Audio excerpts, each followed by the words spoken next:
Hello and welcome! Today I want to further speculate on what might or might not happen in the 14th volume of Overlord. I already made a video about this topic and you will find the link down below. So anyway, in this video I want to focus on one single setting. You could say it is a personal favorite of mine. In the 7th volume, Platinum Dragonlord mentioned a certain someone deep under the sea in a sunken city. Given the amount of rather direct Lovecraftian references in Overlord, we can reasonably assume that this slumbering unknown female character might be Great Cthulhu herself. I mean, animated this to Nyarlathotep, so I don't see a reason why Cthulhu wouldn't choose a similar form.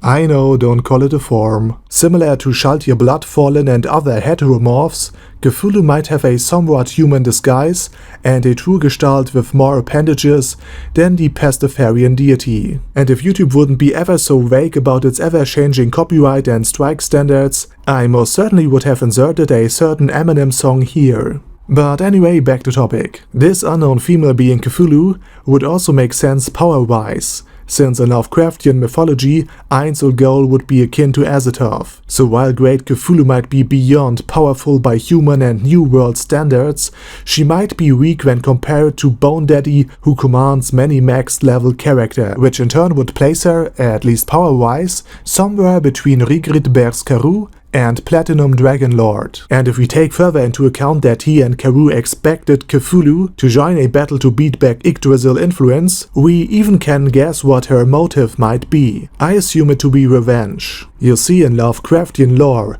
earlier, the city of Great Cthulhu was sunken by an unknown catastrophe. In Overlord, I assume that this catastrophe would be either the appearance of the 8 Greed Kings or the evil deities. In Book 7 it is stated that many countries were destroyed as the evil spirits ravaged the New World. So I do believe they are more likely the culprits for the state of Earlier today. Additionally, this sunken city might be located at the coast of the City-State Alliance. The end of Earlier might even be the cause that this alliance came to be in the first place. Seeing what happened to Earlier, despite it being protected by Great Cthulhu, the scattered city-states formed an alliance for protection, and the same goes more or less for its citizens. But how does Ainz Ooal fit into this particular story? Well, it is stated that Ainz doesn't need to breathe, and might dive to the bottom of the sea if he chooses to. And in the Holy Kingdom arc we got multiple mentions of mermen and a somewhat benevolent sea dragon. Both might know more about Earlier, or even act as a guide. So an undersea expedition would be possible. And in regards to Nazaricks itself, we might get some infos about the 4th level, where the Great Sea is located, as well as some new characters Ainz might choose as his escort. Furthermore, and we are being really speculative even by my standards, Gargantua might be deployed against the city of Earlier, either to destroy it or possibly to rise it above the ocean permanently. Like Atlas bears the world, Gargantua might shoulder the sunken city.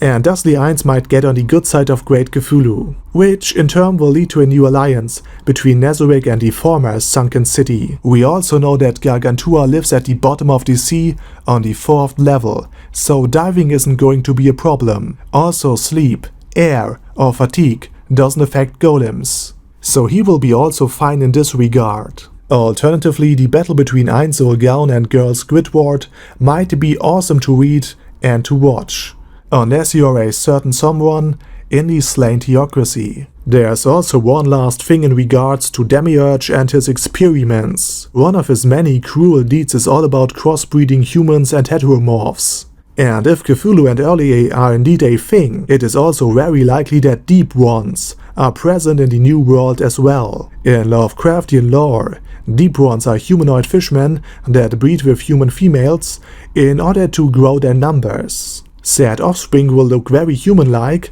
but as they grow and mature, they do develop a certain longing for the sea, as well as more fish-like features. So basically they are already the offspring of a heteromorph male and a human female. And just like that, Demiurge might be finally able to solve this particular puzzle. And of course he will be very thankful to Ainz, who guided him to this conclusion. And speaking of conclusions, that's about it. I know I've been very speculative about all of this even by my standards, so please let me know what you are thinking. See you all again soon. Over and out.